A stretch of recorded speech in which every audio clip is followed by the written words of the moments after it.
स्वामिन् नमस्ते नतलोकबन्धो कारुण्यसिन्धो पतितं भवाब्धौ मामुद्धरात्मीयकटाक्षदृष्ट्या ऋज्व्यातिकारुण्य सुधाभिवृष्ट्या स्वामिन्नमस्ते स्वामिन्नमस्ते स्वामिन्नमस्ते स्वामिन्नमस्ते। ज्ञानस्वरूपं निजभावयुक्तम् आनन्दमानन्दकरं प्रसन्नं योगीन्द्रमीड्यं भवरोगवैद्यं श्रीमद्गुरुं नित्यमहं नमामि श्रीमद्गुरुं नित्यमहं नमामि। नित्याय सत्याय चिदात्मकाय नव्याय भव्याय परात्पराय शुद्धाय बुद्धाय निरञ्जनाय नमोऽस्तु नित्यं गुरुशेखराय नमोऽस्तु नित्यं गुरुशेखराय नमोऽस्तु नित्यं गुरुशेखराय। जय गुरु जय गुरु जय गुरु।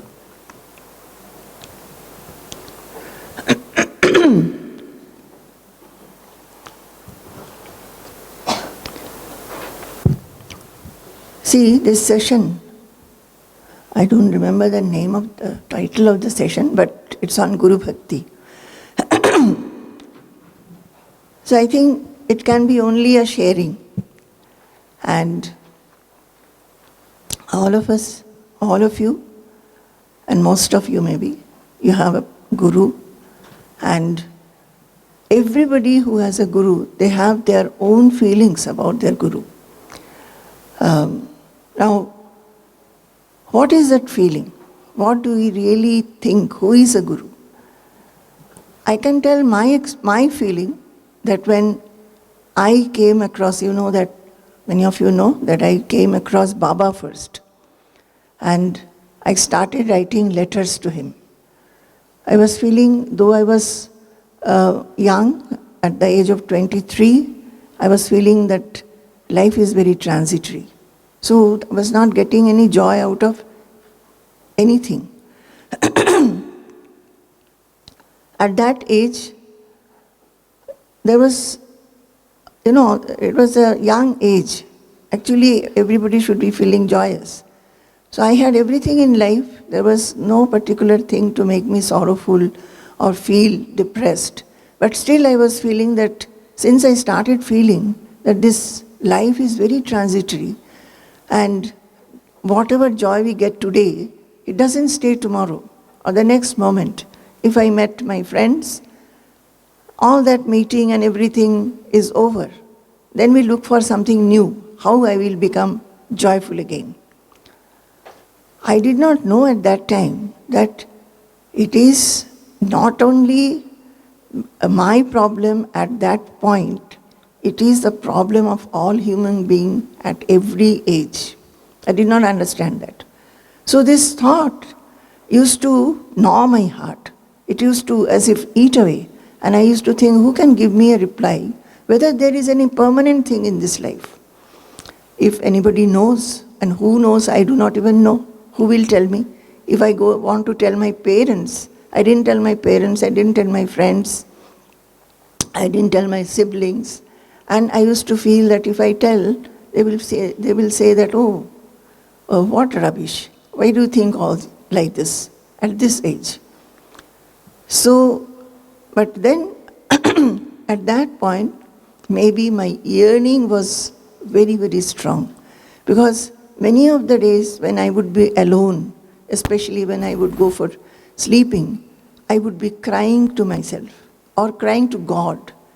Actually, because I think I have told it many times, my mother had cultivated a very beautiful habit in us, the siblings, to pray to God, to talk to God.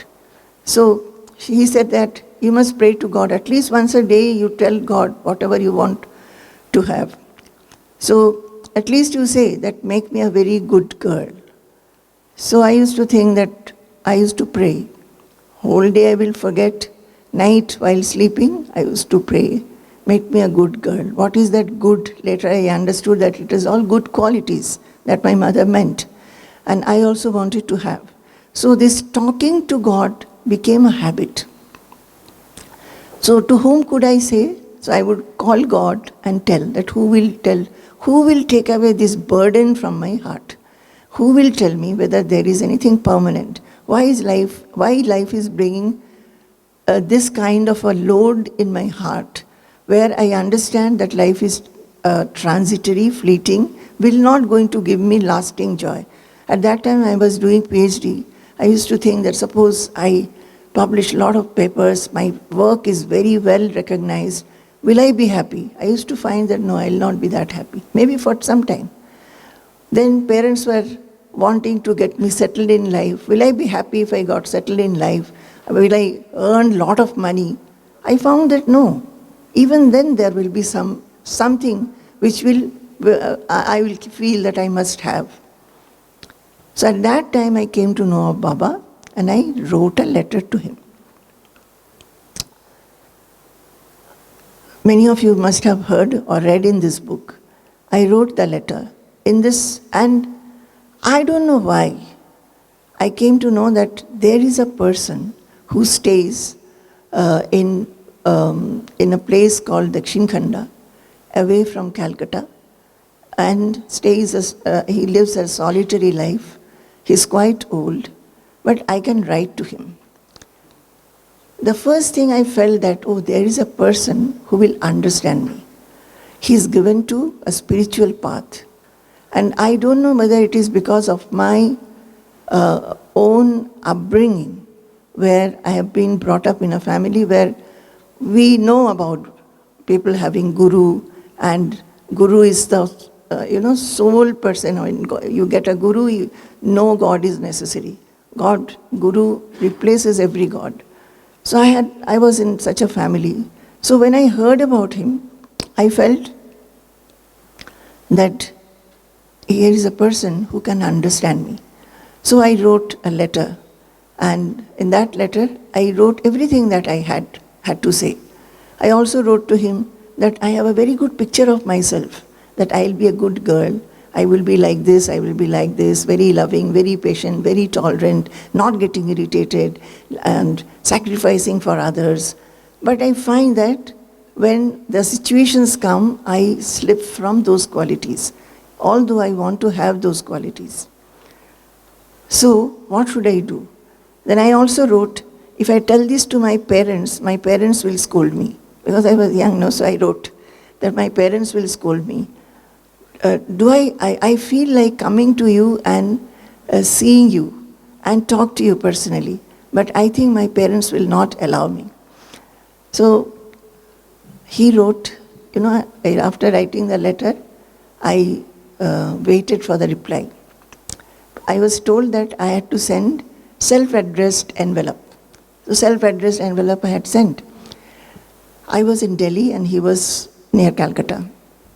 I have grown up in Delhi.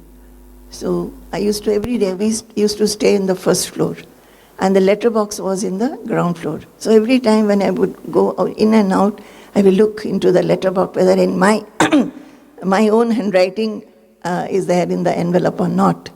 So one day, within 7 days, the envelope that I had sent, that was peeping out. So I took it, and for quite some time, I could not read it. So much of tears came to my eyes.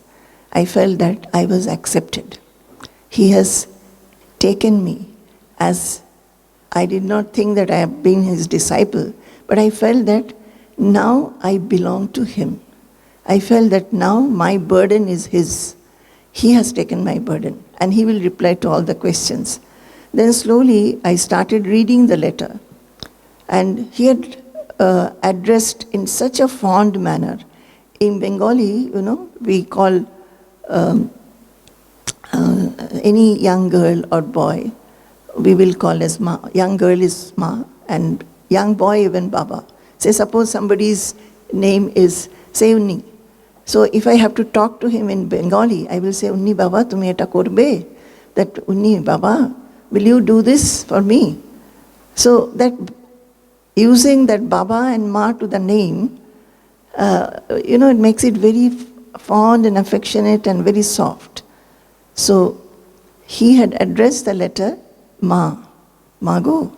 Like that he had addressed the letter. So when I just saw that two words, Mago, go is just a fond exclamation. I had tears. And then only I couldn't read further.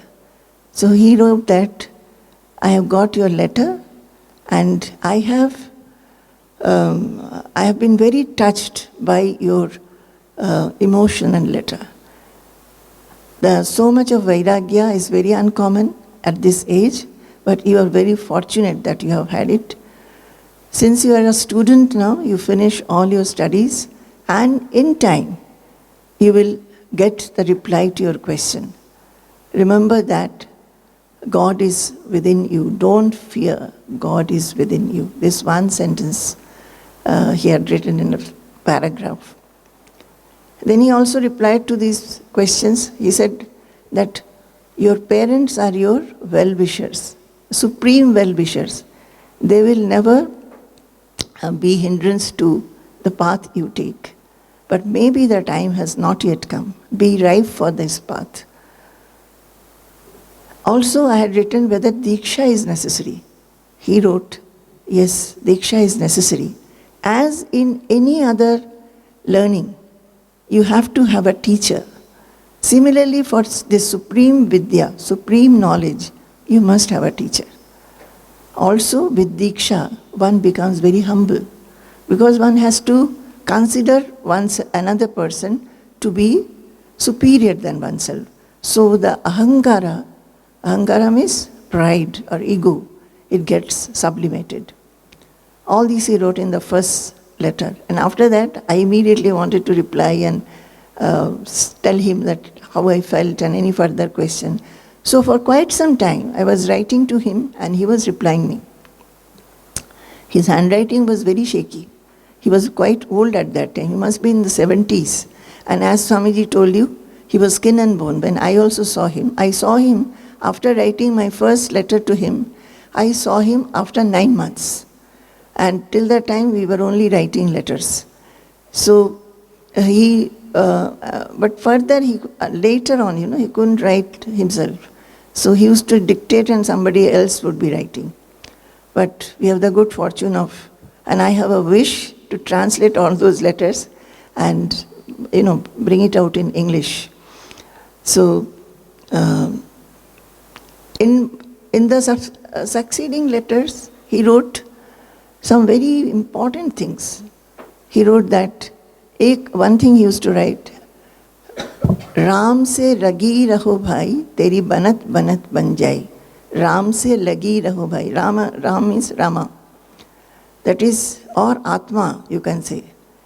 You be focused and united with your soul. And whatever you have to attain, you will attain. So this one sentence I used to sometimes revolve in my mind. He also wrote, Shobure meva phale, patience brings fruit. So don't be, because I used to be quite anxious. I would tell him that, please tell me give me some instructions so that I become very restful, or please tell me how I can progress in this path. So he wrote once that be patient, patience alone will bring fruits. And also he wrote that don't be so restless. everything you will get in time. Even if I am not in the body, some other Jnani will tell you and make you fulfilled. So when I came to Swamiji, when I met Swamiji and my life started with Swamiji, I thought that I never understood the significance of that sentence at that time. He had written that I will, even if I am not in the body, some other Jnani will tell you whatever you want to have, and you will be fulfilled. He also told me that Diksha is necessary, but now it is not time, he had written. So you chant one sentence. That was a sentence in Bengali. The sentence is this. In Bengali it is, Prabhu Dikha Dao. That is, O Lord, give me initiation. He said that you chant only this. And let your yearning for Diksha grow. And I have chanted only that for quite some time, till I met an actual Diksha took place. I used to chant only this sentence, and so much of experiences I was having, only chanting that, meditating, sitting and thinking about him. So I think for me, the Guru is one. I did not understand that Guru gives knowledge. When I had a Guru, I did not even know that Guru gives knowledge. Or if you see the meaning of the word Guru, the one who removes darkness from your mind and gives knowledge. I did not know all that. I only felt he is a person who takes the burden of the disciple, who makes the disciple feel secure in this life. Much later, the other day in my lecture, I was telling you the sloka where the Guru is saying, Ma bhishta vidvan tava nastapaya. So the Guru tells that there is no fear. And my Baba in his first letter to me said, don't fear that whenever later, at any time, whenever the mind had become anxious in any situation, I would remember Baba's this sentence that he has said, oh, Baba has said there is no fear. Then there is no fear. I'll just hold on to it. And that feeling that he is the person who gives security, feeling that he has taken my burden, and slowly, as I started chanting that sentence, which I took as a mantra, and I would think about him, and the letters that I was receiving, my feeling became like this, that I started feeling that he is the only person whom I can hold on to. See, deities were there. We were given to going to temples, and as Bengalis, as Swamiji said, Durga Puja. We are very fond of Durga, and I don't know whether that Durga you have seen, because in South India I don't find the Durga to be looking like our Durga. Our Durga is Dashabhuja, 10 hands, and there is a Asura, and Durga is actually killing that Asura who came in the guise of a buffalo. So that Asura is like that. And Durga is Simha Vahini. He is on the lion. And with 10 hands, he has 10 weapons. And with the, spear, he's killing that Asura.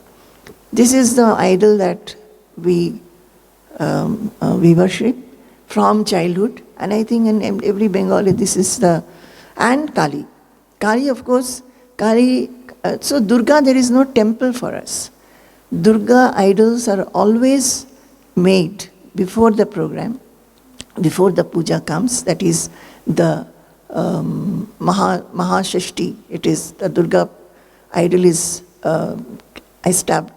kept on the asan, and 3 days the puja will be there, and Vijayadashami immersion will take place. So there is no temple for Durga. Every year it has to be immersed. But Kali is having a temple. Kali is also mother, Durga is also mother, and Kali temples are there, many. And we were, in the family, who were worshippers of God, We would go to Shiva temple and all that, Krishna temple. So we were given to this. But when I got my guru, everything started becoming very, very, what to say? I won't say that they didn't have importance in my life, but I felt that my guru is now everything. My guru is everything. Whatever I want to tell, whatever my defects are, or in whatever I have I have succeeded, that everything is because of my guru. So in my feeling, in my outlook, this is what I feel about guru. Slowly I understood that one must be absolutely open to the guru. Because as soon as I started talking to Baba, writing letters to Baba, Baba started replying. And when he actually passed away, I had the fortune of having his company, say, 4.5 years or so. Then he passed away. Mahasamadhi took place. Just before the Mahasamadhi, we have also gone, and Swamiji also had come there to see Baba. Baba had already told about us to Swamiji, and that time Baba actually told Swamiji to take care of my spiritual journey. So that much later we came to know from Swamiji. We didn't know, but we know that Baba called Swamiji, called us, made us sit together, and then Swamiji talked to us for a long time, sat with us for meditation, and he told me that you write letters to me every 15 days. So I started writing to him. I came back to Calcutta. At that time we were in Calcutta. So I wrote letter that this is how my mind is now. At that time my mind was quite, upset by many things. So he said, you write to me. When I wrote, Swamiji's reply would come within 7 days. And what beautiful letters he had written to me at that time, taking away all the cloud from my mind. So when Baba handed me over to him, I felt that Baba, Swamiji, and all the deities that I used to worship together, all have come together and got united. I never felt the need of going from one temple to another. These days I find even Swamiji's devotees, they will, they are in a problem, so they say that we have given some puja. So that has not got solved. So then they go to another deity and give puja. So I cannot understand that when Guru is there, Guru is everything. That is what I would like to say. And I think many of you have started feeling like that or feel like that. So Guru is the one who should be very, very dear. So as I was with Baba, telling him everything in my mind, writing letters actually, when we used to go there, at that time I told you that he was very old.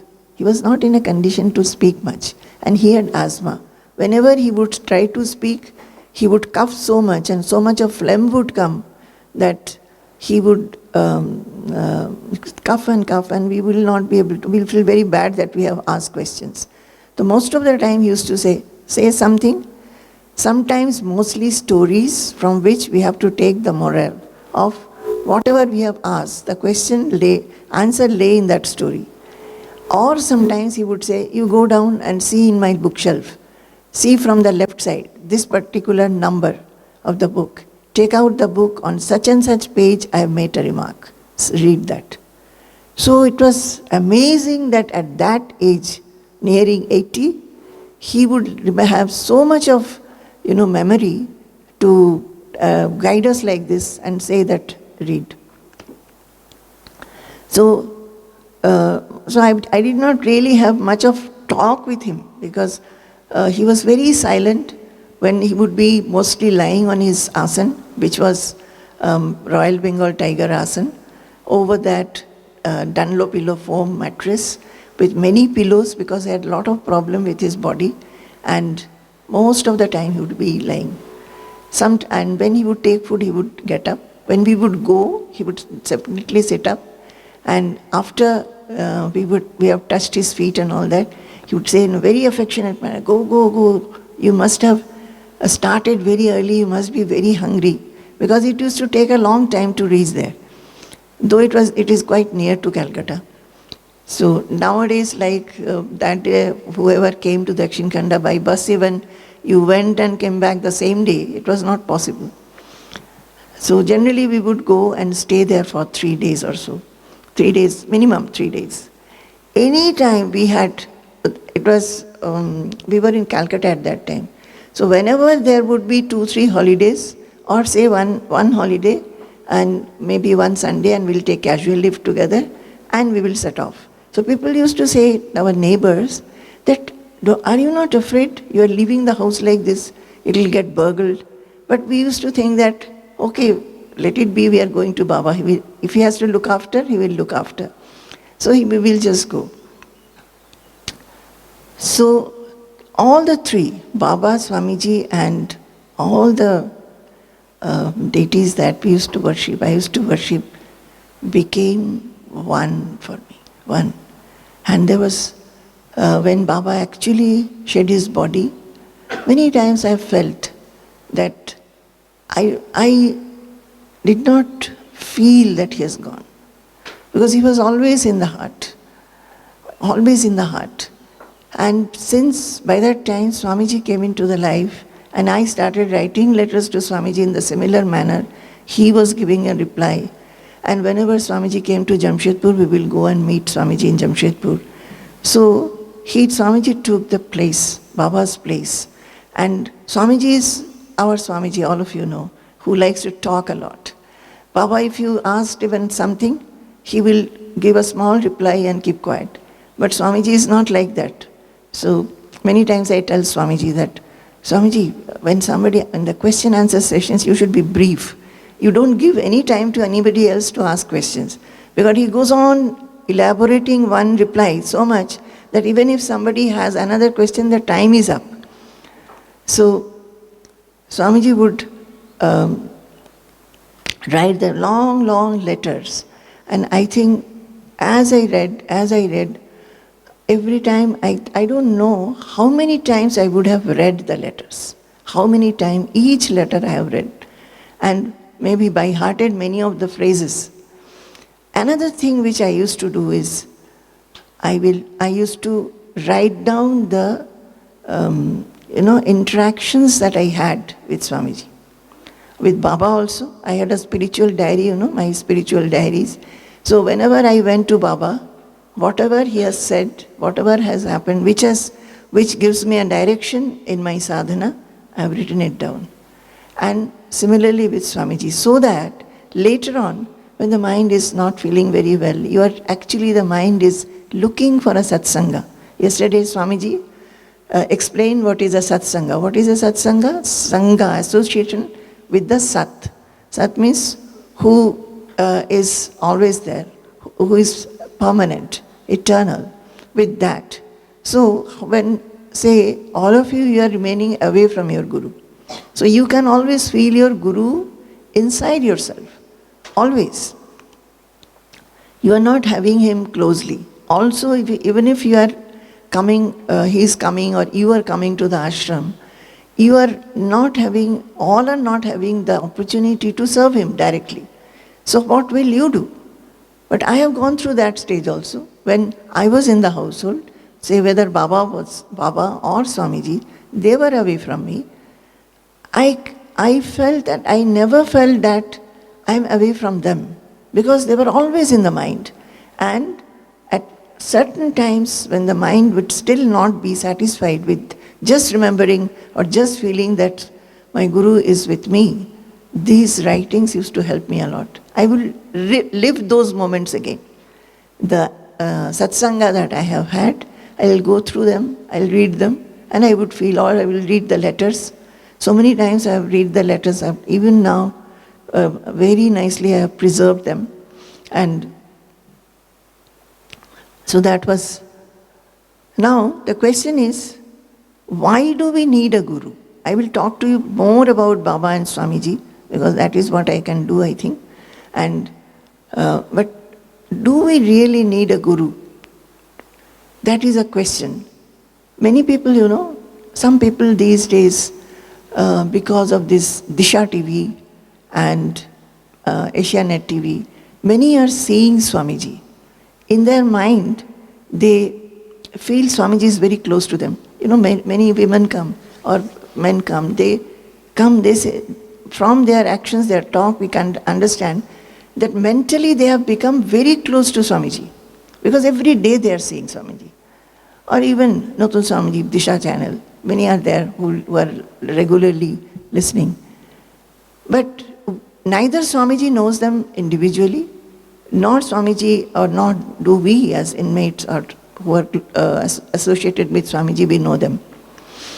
So, some of them, they show interest to grow further. So they come and ask that please give some instruction. Do we have to take Diksha? So they come. So Swamiji asked them to talk to me. So I have had experience with such people. Some of them say that, do we really have to have a guru? I'm considering him as a guru. Do I really have to take Diksha or a mantra or, practice something? I think that is very, very necessary.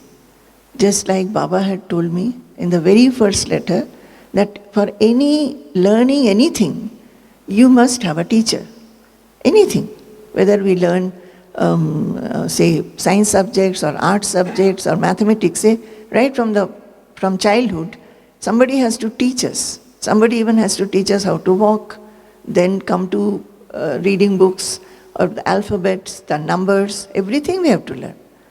Or if you want to learn a subject, you have to go to the particular teacher. You cannot, anybody and everybody cannot teach you. Similarly, this being the most supreme Vidya, which will make you experience your soul. By experiencing the soul, we understand our eternal nature, that changeless nature of ours, and we can go beyond our sufferings by knowing ourselves. To know that, we must have a teacher. There should not be any doubt about it. But the question is that even if you have a guru, what do you do? How do you take his instructions? Is it possible to take his instructions? And the instructions that he gives, he may give you Diksha, he may tell you that you must sit for meditation, you must chant your mantra morning and evening, this much time, etc., etc. And behaviorally you should improve. This much he has told. How will you stick to it? Unless you have Guru Bhakti. That Guru Bhakti has to be there. Bhakti should be there. And then, I am saying should be there. How are we going to have the Guru Bhakti? How do we have to have the Guru Bhakti? So, there comes the association, the bhakti. The bhakti will come when you start understanding what he tells you. Start understanding his love for the disciple. Start understanding that you have to grow quite much to become a bhakta. What are the characteristics of a bhakta? First of all, the bhakta should be open to the Guru. The bhakti will not increase unless you are open. Open means you can tell him everything. Now you may say that we are very away from our Guru. How can we be? Those who are around him, they can, for each and everything, they can tell their Guru that I am like this or I am having this problem. But even if you are away, if your Guru is there, you can ask him whenever you meet him. Mostly I find, even here, for the last 2-3 years, we were making arrangements for everybody, initiated disciples, to meet Swamiji, at least for some time. And I have found, this is my observation, I have told this to Swamiji, Everybody comes and tells about only their family. Nobody has ever asked, maybe except for one or two, that Swamiji, please tell me, I'm getting stuck in this. I'm not able to expand my mind. My mind gets a little jealous or little sorrowful seeing this or that, or if I don't get these things in my life. So, please tell me, how do I go beyond this? How do I become more peaceful, more happy, more unaffected? People don't come. So, in the question answer session. So, you tell about your family. No, that's absolutely necessary. I myself tell all the devotees who want to meet Swamiji that you tell everything. You know, there are some people who will say, how can I tell about the family problems? They're suffering like anything. They don't tell. No. Our Guru, we can ask only spiritual questions. But I myself feel that about the family also, because it is bothering you, it is agitating you, you must tell the Guru and let him solve the problem. Let him give you a direction. Because his Guru's one aim is to make, what did Swamiji say? To make him another Guru. Maybe we will not reach up to the Guru, but make him peaceful in life, without any fear, restful in his life. So the Guru will always try to give such instructions. If you have asked about material things or the family things, he will give you such instructions by which your mind will become calm. And if you are, but definitely you must ask about the spiritual questions also. That Swamiji, please tell me how, that question should be yours. The Guru has the aim to make you restful. So whatever you tell, whatever he sees, he will give you that direction. But from yourself, you should show an anxiety that that I want to tell your Guru, Swamiji, I want to become restful. All these things bother me a lot. How can I become above this? How can I go above? How can I feel a divinity always? How can I feel your presence or the presence of this whole universal Lord inside me? Do you get it? So those questions should be there. So that is one thing. So we need a Guru in our life, definitely, to show us the way. And many people, many people may be able to give you direction in your material life. There are many who can give you direction how you should be, what you should do in your professional life.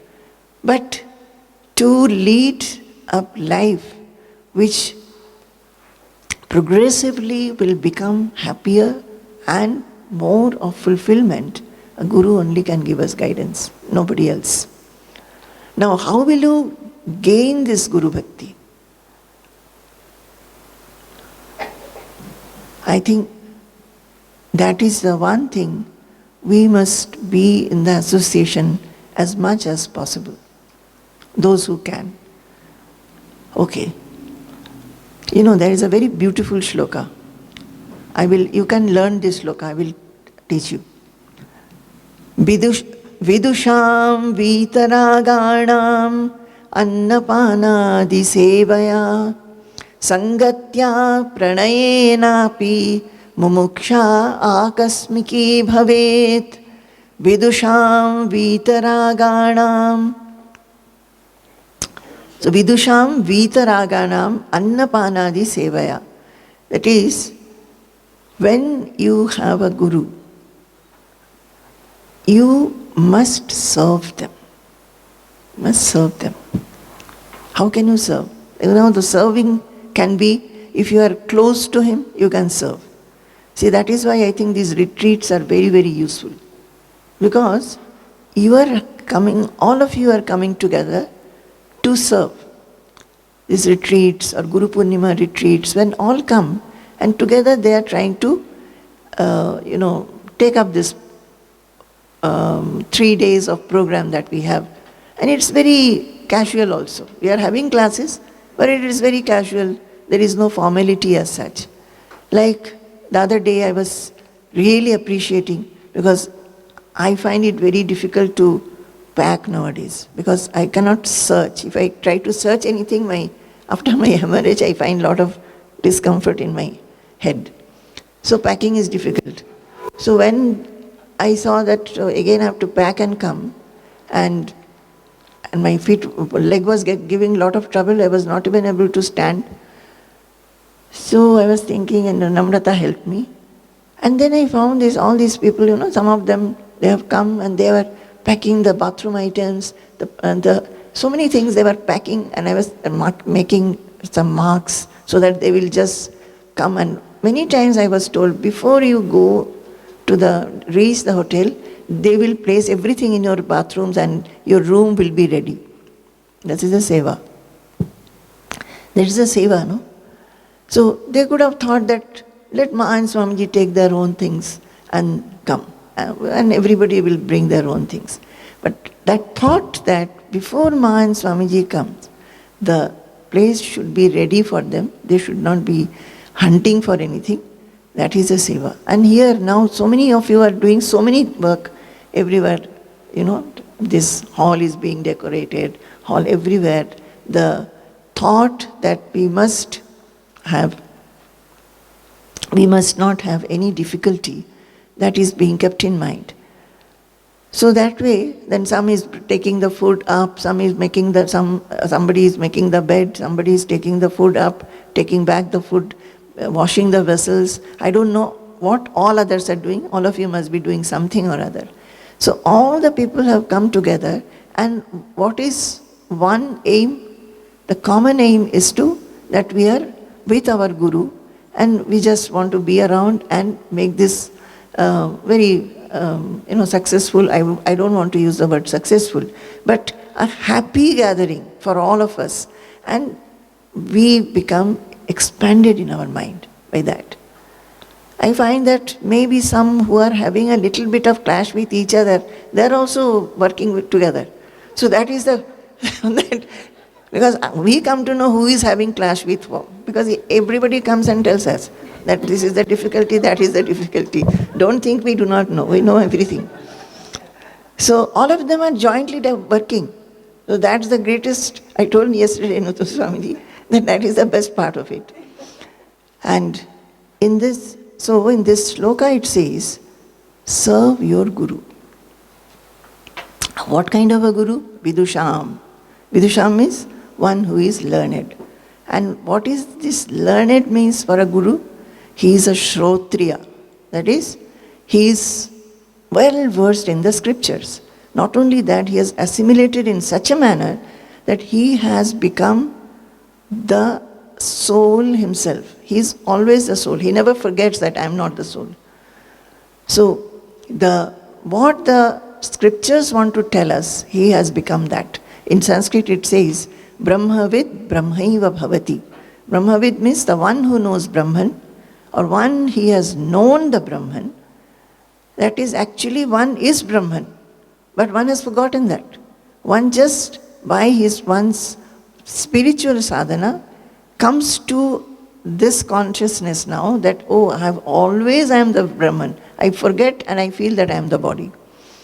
So the Brahmavid, one who has experienced the Brahman, becomes the Brahman. So he is like that. And he is avrijinaha. That is, he has no sin. No sin he has. Then akamahataha. He has no desire. All the desires have completely got annihilated. Whatever, you may be seeing him doing a lot of work. But that work he does because it comes. So he does. Whatever comes, you do. Not particularly wanting to do something. That has become nature. And that nature actually everybody should aspire for. Here, we always want something particular, and we feel that if I do that particular thing, I'll be happy. So, and that doesn't happen in life. Always, whatever we want, particularly, we are not able to get. So we become depressed, we become sorrowful, we become very agitated. But a guru is one who has always tried to, remove desires from his mind. Whatever is need, whatever is necessary, that he does. But desires, he doesn't allow it to flourish in the mind. Then, nirindhana ivanalaha. No. Avrijinaha akamahataha brahmavittamaha. He is the best, one of the best of the ones who have learned the Brahman or experienced Brahman. Brahmavitta. Brahman yuparataha. His mind is always on dwelling on Brahman, on the thought of Brahman. What we may from the outside see him, acting in a various manner, interacting with various things and people, but actually he doesn't see anything other than Brahman in anybody. Whether it's a mobile or immobile, or one is a living or unliving, non-living object, he finds Brahman everywhere without a second. Everything in this world or the universe is Brahman for him. So his thoughts is also on Brahman. Shantaha. What is he? Shantaha. Inside, outside you may see him, going up, going down, doing this, doing that. Say, look at our Swamiji. He's always, always wants to do something. Nowadays, of course, he cannot go out. He catches cold if he goes out, and most of the time he doesn't go to the garden also any time, because aged and also his other work is more. So, but he works from morning till night. I think more than any of us he works. Up to 1 o'clock, up to 1:30, he'll be constantly working. But whenever he feels like, say, like yesterday, like a small child, he came to see the football match and went and told that I did not find anything in that. So, like that he'll do. Sometimes the masons, who are working, there is a land, ashram has a land beyond the hill where we stay. But we have to go up. So the mason will say, the work is progress, please come and see. So he goes. Though he has not taken rest throughout the day. The mason has told that please come at 5 o'clock, so he'll go at 5 o'clock and come back with his stick and all that. But look at Baba, he was always Shanta. But though Swamiji is restless from outside, maybe restless I am telling, inside it is only like a deep ocean. Muni prasanna gambhiro. Any sage is also described as prasanna, always placid and deep and tranquil. So he is like that. So here also, Shantaha. And again I will say, when we hear these words, these qualities, we should feel it, we should experience it immediately. That, actually, basically, truly my nature is also like this. Then, Shanta, Nirindhana Ivanalaha. Nirindhana Ivanalaha means what? Nirindhana Analaha means fire. When the fire gets, completely, it is extinguished. The fire has got extinguished. And the fuel is, when will it get extinguished? No fuel is there. It extinguishes. After that, he will not be able to light it anymore. So, his mind is like that, because the fuel in his mind has got extinguished. What is the fuel? Desire. We are always agitated and we are burning because of, we are constantly giving fuel. Fuel of this desire, that expectation, etc. But for him, since there is no desire, no expectation, the fuel itself is not there, and the fire gets extinguished absolutely. And ahetuka daya sindhu bandhuranamatam satam. He is a friend of anybody whom he meets. And that friendliness or loving or affection is without any motive. No reason is there why he loves everybody. Why he loves everybody. That is why he cannot blame anybody. He doesn't want to hear blame also. So, this says Vidusham. This sloka is saying Vidusham. What is Vidusham? Vidusham is one whom are you going to serve? Such kind of a guru who is learned, who knows, who has completely known the Shastras, who has all these qualities. Vitaraganam, that is, who has gone beyond likes and dislikes. Neither he is liking something or somebody, nor does he dislike something or somebody. Annapanadi sevaya. How will you do service to him? With anna and pana. Anna is what? Food items. Panam is drinking, water and other things. So, you must serve the Guru. That is, you look after him because he has nothing. He doesn't earn. He doesn't have anything. So whatever he does, how will he live then? So others will have to do service. Now, with looking after his food, looking after his dress, looking after the arrangements where he stays, now here so much arrangement has been done beautifully. Everywhere people try to do.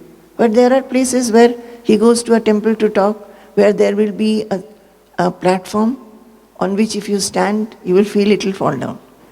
And a small table where he cannot even keep his hands properly. Very hot, no fan.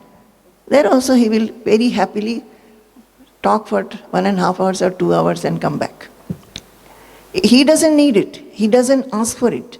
But those who are disciples or devotees, they must be watchful, alert, and doing these arrangements. By that, who is benefited? The disciples, because they have to be alert. They have to be attentive to see what he needs. So, the seva has to be done. Now, what should be the attitude when there is seva? What is the attitude? Sangatya pranayenapi. So you have the association of a guru and serve him, and in which manner? Pranayena. You understand the meaning of pranayena? With love. With love. That is Guru Bhakti. Everything can be done. Having a checklist, tick, tick, tick, tick. They were giving ticks yesterday. So very beautiful checklist. I felt that very beautifully, nicely they are bringing early in the morning in my room, my room. Everywhere my room is a place where everybody can come and everybody can do work. That's there in the ashram also. And everywhere where I go. Here also all the things are kept in my room. So they all came to my room, of course, at that site, and I saw that they are ticking away things. I really appreciate it. But you have to see whether it is just a piece of work you are doing, or with love you are doing, with affection you are doing.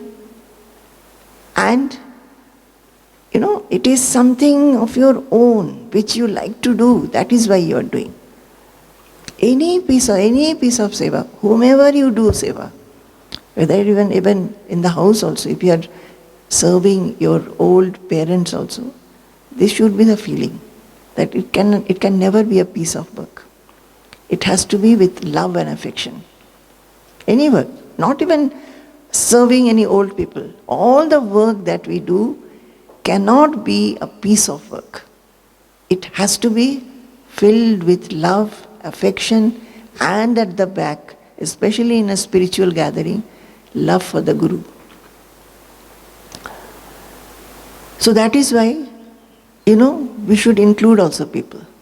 Suppose we are getting joy out of any work, doing seva. Say some people are arranging these tables, putting those cloths, and some are looking after the lamps and all that, whatever work is there.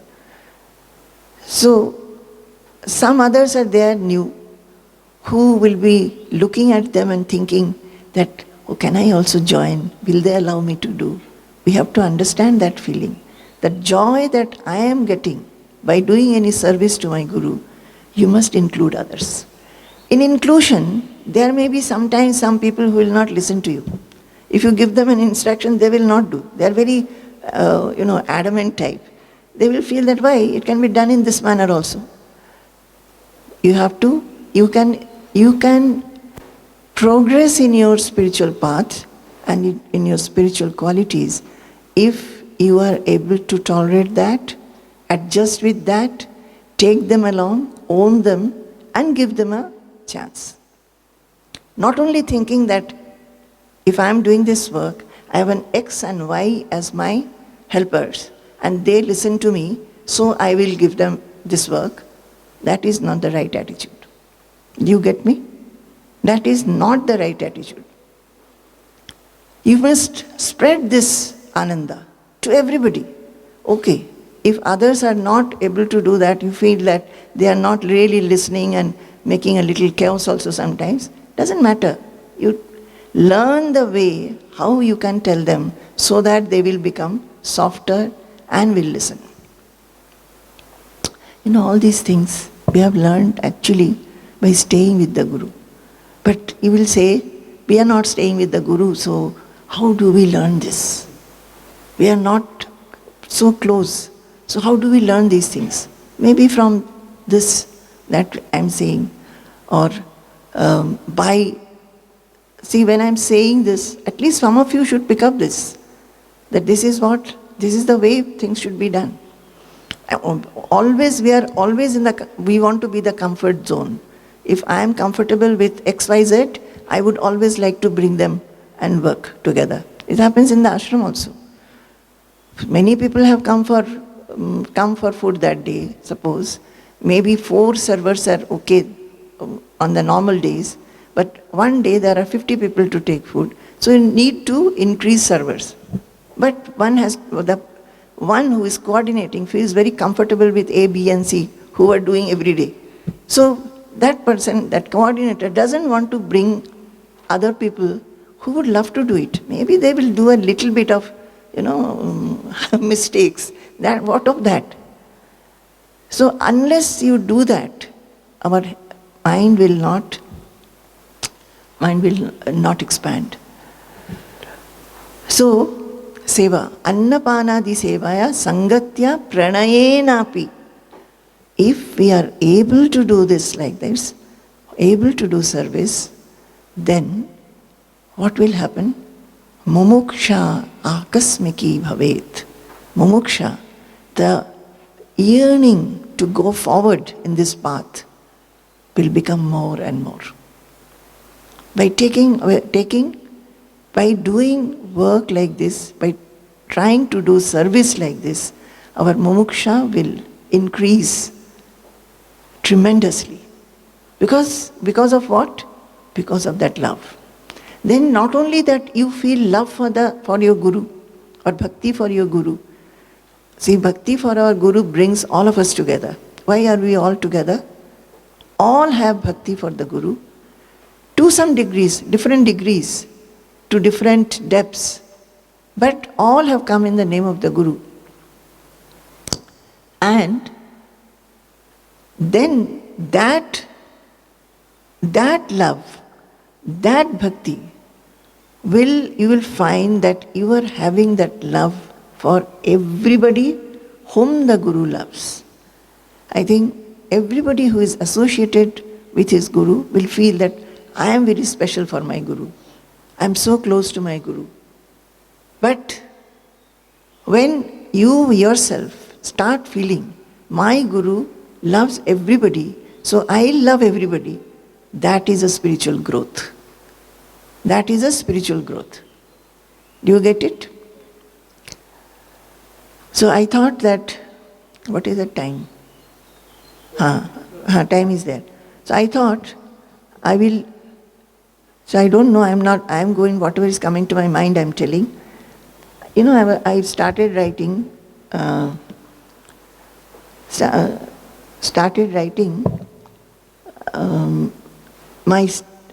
I've named it at the feet of my Guru. When I joined the ashram, in the company of my Lord is up to I came to the ashram. So whenever I feel like I write. So I thought that I will read out something in how the service should be done. Shall I read? What I felt. What I felt and what was my growth. So I am a very modern sannyasini today. Brought my laptop. I was asking Namrata, shall we take the printout? Then it is a very informal place, no? So that is better. I still remember the attitude with which I had come to be at the feet of my Guru. The mind was full of a blessedness. You listen, because I am giving the experience that I have had. Most of you are not able to come and be with the Guru, and even if you come, you are not getting that close association. But even hearing this will, bring in Guru Bhakti and love for Guru in great measure in your mind. Not only that, how you should be in your household. In the background of this Seva and Guru Bhakti, I will discuss that also. Suppose we are away, then how we can still feel like this? I still remember the attitude with which I had come to be at the feet of my Guru. The mind was full of a blessedness. A kind of lightness enveloped my whole being. This, I think, whoever now and even here, as long as Swamiji is in SIRD, or when Swamiji goes away also, this feeling of being blessed should be there. So when you are together, we may be doing many things, maybe chit-chatting a little bit, joking a little bit, listening to lectures, then going out and going for strolls and all that. A kind of lightness enveloped my whole being. That kind of lightness means not that lightness where you be very chit-chatting, not that. Feeling of unburdenedness. Feeling that as if you are free. That feeling you should not lose. That is, the little time that you are in the association of your Guru must make you more deep in your mind. My mind was absolutely peaceful and calm with no expectation whatsoever. It only craved to be near the Guru and feel secure, like a small child feels when he is in the mother's lap. I have seen in Kharagpur some devotees serving their Guru. How I wished at that time I too would get such an opportunity to serve my Guru, placing myself unreservedly at his feet. The feeling of unreservedness was a great aspiration in the mind. You note this word, unreservedly, without any reservation. That is, I will tell my Guru only this much about me. Good things I will tell. And what all goes in my mind, I will not tell. What all other things which I myself cannot tell others about myself, my defects, I will not tell. No. Unreservedly. How I wished, the feeling of unreservedness was a great aspiration in the mind. So that time, to become unreserved, it is not easy to become unreserved. It is not easy. We cannot say that, Swamiji, I am becoming very jealous of that person. That person is getting all important service towards you and I am not getting. So my mind is getting jealous. It's not easy to come and say. But in my life I can say, till now, absolutely open. I am. Absolutely open. I don't think I have anything which I hide from Swamiji. So, but see, I am writing that it was an aspiration in my mind. So one should aspire to be like this. That much of openness should be there in the mind. It meant to me to be ready to do anything that my Guru would want me to do. As days passed, this feeling grew in depth, and at every step I got enriched by the real meaning of service to the Guru. And as days passed, I slowly understood what it really meant, because sometimes I would understand that my service has not become true. I have lacked. So constant introspection was there in the mind. Slowly it got revealed to me that service to the Guru meant nothing but self-effacement. What? Service to the Guru meant self-effacement. That is, ego is effacement. Ego should not be there. The other day somebody came and told me that I wanted to do one particular work, but I was told that I cannot do it. I said that should not be the way. If you have time in your hand, then go and tell that I now have some time in hand. So, in whichever area you feel that I will be useful, please take me there. That is ego effacement. Otherwise, the mind is feeling egoistic that I have some time in hand. That area I'll be doing very well. So let me do that work. You get it? Nothing but service to the Guru meant nothing but self-effacement, nothing but removal of one's ego, one's I-ness. But all this I understood with greater clarity as days passed. The most important learning was that a saint or the Guru does not look for getting served. He does not look to be getting served. He will not ask. That a devotee or a disciple gets an opportunity to serve him is a blessing. We must consider it to be a blessing. Many times it happens that we are not able to think that it is a blessing. We feel that too much of work, or I am being given an unimportant work, another is getting a very important work. All these questions come in the mind. Through that service alone, one can grow spiritually if the service is done with a feeling of blessedness, humility, and openness to learn. That is, any service should give us a blessedness, give us humility, and openness. When there is right attitude, the service gives a joy which is not dependent on any object outside, but just wells forth from within, purifying the whole being. When there is right attitude, the service gives a joy which is not dependent on any object outside, but just wells forth from within, purifying the whole being. These feelings remained deeply and indelibly etched in my mind ever after. My life in Guru Sannidhi has been a life of service to the Guru with great fondness. And slowly I understood that service to the Guru meant not only serving him personally, but in taking up his mission, in serving the whole of humanity, each and every creature. Slowly I understood that service to the Guru meant not only serving him personally. All cannot do personal service, but one has to take up the mission.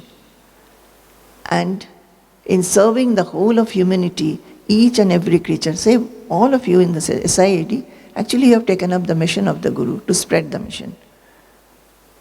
But in doing so, are you feeling blessed? Are you feeling joyful? Are you getting rid of your ego? Are you able to love everybody unconditionally? That has to be seen. Then it is a spiritual growth.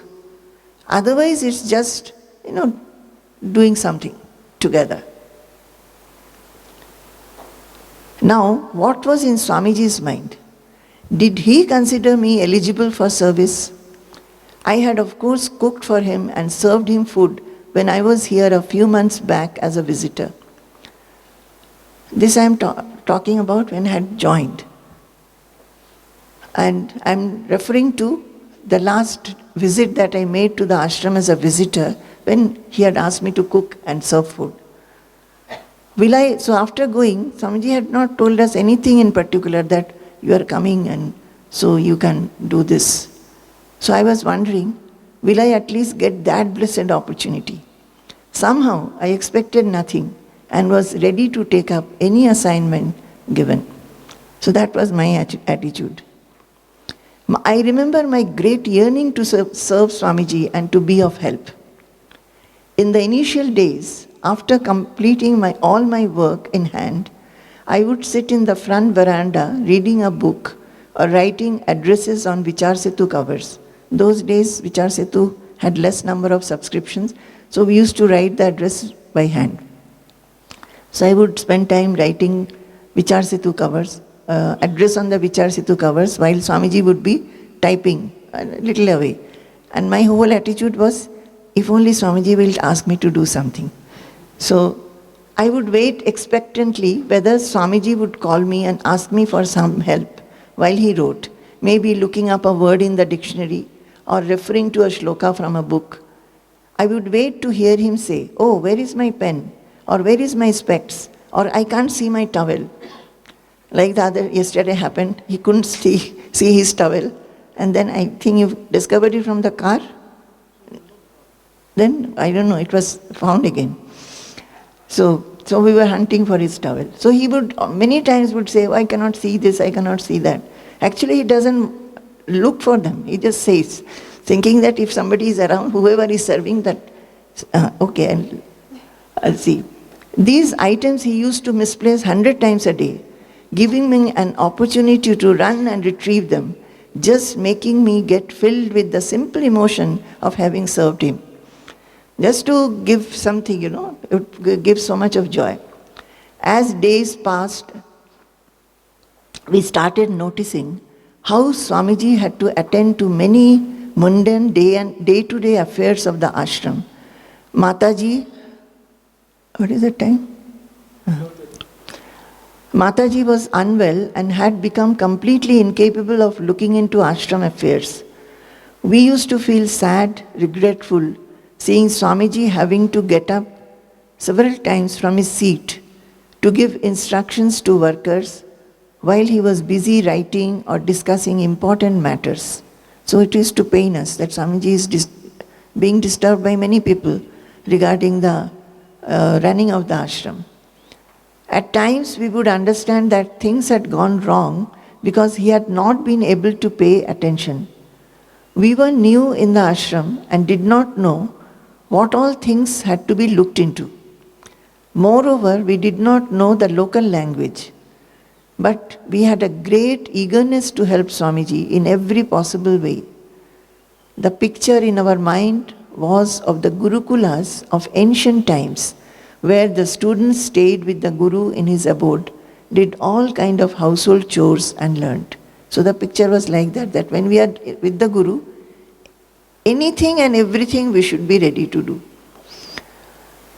We felt our seva to our Guru should be to relieve him from all concerns about each and every ashram related work. Apart from meeting devotees, giving lectures and writing for dissemination, Swamiji should not have to bother about anything else. We were ready to learn and be of help to him. So slowly, we started picking up various regular as well as special chores in the ashram. As things proceeded, I understood at every step that a true disciple's attitude while he stays in Guru Sannidhi is to become responsible about everything around. Everything around. Say in your SIRD also, there may be groups, but everybody should be responsible for everything.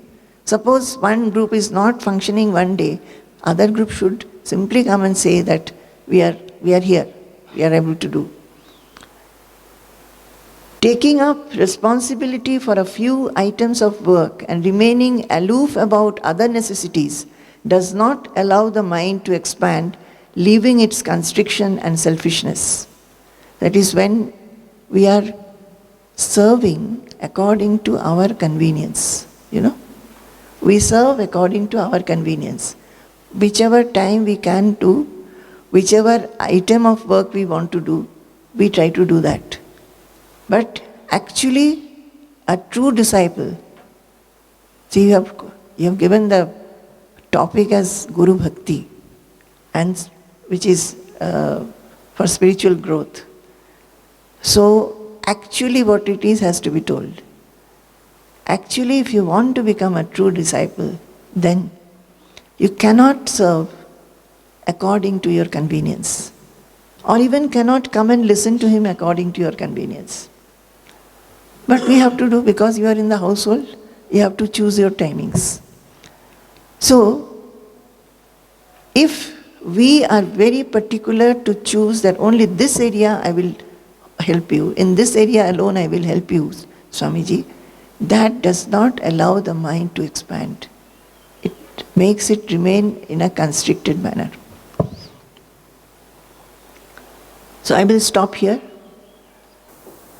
Swamin Namaste Natalokabandho Karunya Sindho Patitam Bhavabdhau Mamuddharatmiya Kataksha Drishtya Rijvyati Karunya Sudhabhivrishya Swamin Namaste Swamin Namaste Swamin Namaste Swamin Namaste.